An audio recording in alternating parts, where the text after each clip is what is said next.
Mabilis na kumalat sa mga social networking site ang litrato ng isang asong isinilid sa sako at isinabit sa likod ng isang SUV sa Baguio City. Marami ang nagalit, kabilang na ang animal rights group na PAWS o ang Philippine Animal Welfare Society. Hinarang daw ng mga pulis ang SUV at agad pinatanggal ang tali ng aso. Sa pagkakaintindi raw ni Yus Cooper Desi na nagpadala ng larawan, may balak daw palahian ng may-ari ang asong nakasabit sa likuran. Ang hindi malinaw ay kung bakit ito isinabit at hindi na lang isinakay sa loob ng sasakyan. Kanina, tinungo ng isa sa mga volunteer ng PAWS ang bahay ng may-ari ng sasakyan matapos itong matrace sa isang subdivision sa Quezon City.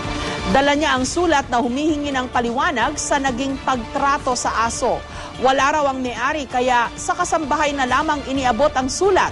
Ayon sa PAWS, maaring sampahan ng reklamong paglabag sa Anti-Animal Cruelty Act ang may-ari ng sasakyan. We just gave out yung letter namin just in case yung driver or yung si sir. Kasi there's been a violation of RA 8485 eh.